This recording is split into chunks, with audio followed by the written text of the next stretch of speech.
right, our final presenter of Pitch Slam 12, Nosh Pitch Slam 12, is Kyle Rood, who is the co-founder of Start Right Foods. Kyle, come on up.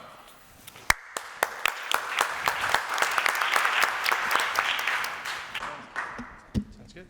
Thank you, Ray, and thank you everyone here for giving me the opportunity to present today. I'm very excited to be at the Natural, Organic, Sustainable, and Healthy Food Show because I'm talking about a product that lives in an aisle that you guys might not be well traveling these days, and for good reason. But before I convince you to go down the frozen breakfast aisle, I want to give you a story of how we got into the frozen breakfast aisle. So my co-founder and I got fresh out of college, we're athletes, and thought we need to solve the problem of getting something easy to eat in the morning that's filling and doesn't leave you feeling pretty terrible in a while. So we started Start Right back in 2015 and launched convenient high-protein breakfast and started with protein waffles. Here we are at our very first demo at Hy-Vee in Columbia, Missouri, armed with our 3 waffle irons and Clint's pickup truck for distribution, knowing absolutely nothing about what we were getting ourselves into. And yeah, we learned a lot. In the 3 years, we started growing into a couple different chains and learned that finding co-manufacturing from our brand was actually going to be way more of a challenge than we thought. Turns out waffles are hard to make, especially those that's high in protein, gluten-free, and don't look like that other waffle brand. Anyway, we learned a lot, so we decided let's build our own custom waffle manufacturing facility. So we did that in 2018. But by the time we had that up and running, it was actually a bit too late. There was a lot of frozen waffles saturating the market that were high in protein, and a lot of times it was hard to get into the thing as a brand. So we decided to do what any nimble entrepreneurs are. We sort of pivoted. We reconfigured our machinery to be able to also make these waffle slider breakfast sandwiches, and we really leaned into this as an even more convenient on-the-go breakfast option. And so we launched in Sprouts in 2020 with these 2 flavors, and we're really excited, getting kicked off. Then it was 2020, and things kind of ground to a halt pretty quickly. But we were able to say, let's focus on what does it look like at the end of this tunnel. So we really reformulated our product. We refreshed our branding to really stand out in the sea of red and yellows that are in the case, and we reinvested in our machinery. We got more efficient. We focused on making sure that we could do this even in supply chain issues that we possibly could be facing.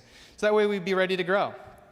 And we really have been growing lately. In the past 9 months, we went from those 400-ish Sprouts chains plus our local to now we're in about 1,700 stores, and we're ranging from the Walmart mass markets of the world with conventional consumers all the way to Sprouts and Wegmans and a couple other retailers in between. And what we're really focused on is using our capacity to make sure we stay in stock. We have a 98% in-store stock rate. That's what we really focused on selling to the buyers. We didn't overextend our brand.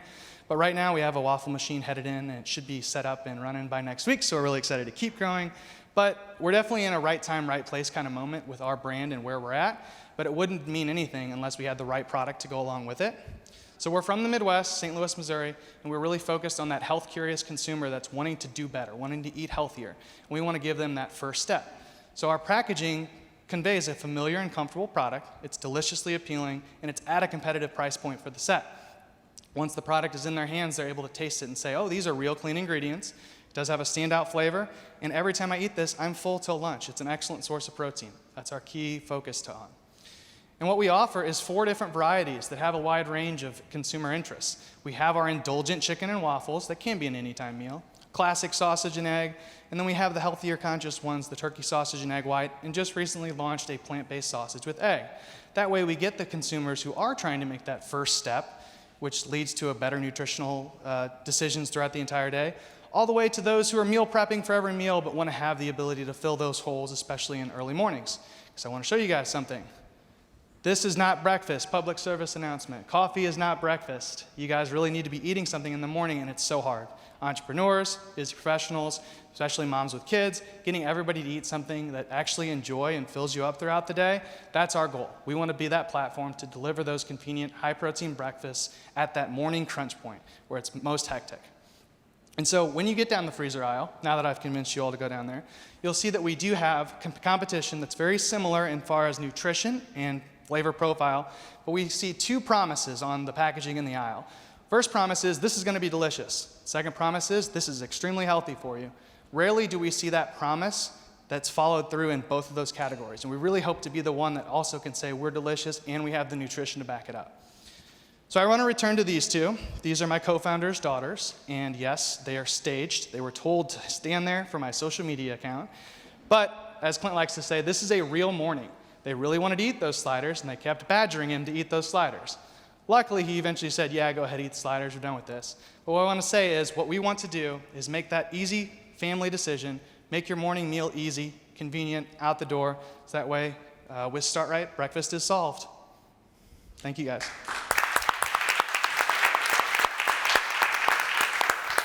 Nicely done. Slide up over here so our cameras can get you. Carol, waffle sliders. What do you think of that descriptor for this type of product? It seems pretty intuitive, right? Yeah, I mean, I know you started by saying the frozen breakfast aisle is kind of slow, but I'll be honest, on my side, I feel like I'm getting pitched a frozen breakfast item at least once a month, and everyone says it's super hot and exciting. The only thing I'd say about the term sliders is that it feels like it's going to be small, and it is really filling. So I don't know if that actually, and that's the messaging you just talked about. I'm not sure slider's the right word. Mia, did you get to try these products? And if so, what do you think? We heard a lot of good things coming out of Kyle. I was like, maybe I should have had a few of these. Yeah, I really enjoyed them. We had the chicken, was it? Turkey. Or the turkey. Turkey sausage, Turkey yep. sausage with egg. and it was great. I think the consistency is awesome. It did taste, the waffle tasted like it just had a hint of sweetness. Maybe it was my imagination because it was a waffle, but it was the flavor and the taste is really on point. Mm-hmm. Holly, I think I asked this yesterday as well, but I mean, the breakfast aisle, it seems like there's some traction going on there, and it seems like, Start Right could fit in pretty well, but that's just my opinion. What do you think of that opportunity? I agree. I want to add to it. We thought it was delicious. What I really liked about it was, a Belgian waffle, a real Belgian waffle has like sugar in it, those little cubes, and/or maple syrup if you get a McDonald's, let's say. So I also love that it didn't have a strong taste either way. So I think about your chicken and waffle. I could add buffalo to that, which is big in Cincinnati for everyone loves Taste of Belgium. Chicken waffles is great. One thing about the flavor I just want to note is I think a few of us said the turkey could use a little more flavor to it, but I love that you could taste each flavor as mild. I say all that because I do think you have a great little cutout there for being healthy and providing the waffle with the egg white only in turkey. I think is really meeting a little gap that we have in the market for sure. And I also agree with the slider because I think that could turn someone like me away, that I like something hefty, like one of the examples on there. And it's a good size. So perhaps rethought of that word could really help as well. But what I would say is especially great, not only the flavor, but your packaging, you nailed it, that you could merchandise it either way. You could go along, you go up, depending on the shelf and the needs. So I think that was really great. The image is great, and the package orientation options are really great, too. Thank you for all of that. Yeah, and with the waffle sliders, we debated that for the longest time. Do we say breakfast sandwich? Do we say waffle sliders? And it was really a how do we stand out moment. But it's good feedback. Can I say one thing just to add on to Holly's is I was really impressed with your price point as well.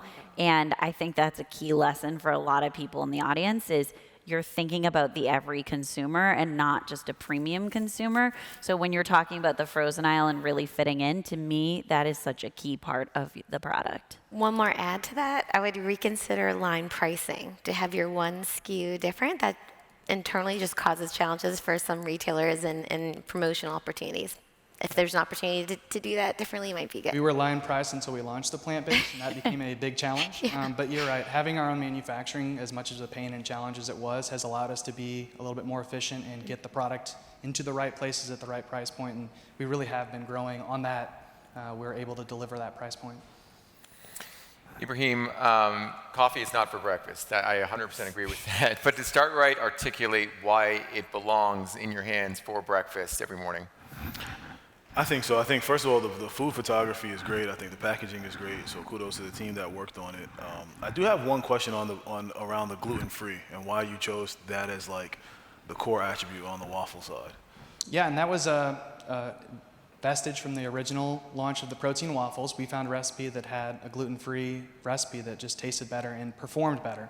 In a frozen category where you're reheating, that becomes very challenging to get that crisp waffle that still is not dry and still tastes pretty good. And so it carried alongside, and we did have gluten-free large on our packaging when we started. We've moved it a little bit less visible. I think someone in the audience or some speaker today said, if you promote gluten-free, you're really limiting your audience. Yes. So the fact that it is gluten-free does help us get into more doors, but we don't actively advertise that it is. And one of our SKUs, chicken and waffles, is not gluten-free, so it's one of those things that You might even consider just putting it on the back, because I do think you don't want to necessarily narrow that down, but the people that are looking for it will look for it and find it there. But I had the same concern or question Yeah. regarding gluten-free. I know I have 1 second, but I might take a slightly stronger approach and say you could either get rid of gluten-free or you could go for a higher protein, lower carb waffle. It seems like it's just sitting in between two options right now. If you think it's that unimportant that you want to de-emphasize it and maybe even move it off the front panel, I then question, do you need it, and could you get even better price points without it? So that's my 2 cents, but it's a great product and positioning. I appreciate that. Fantastic. Thank you so much, Kyle. All right.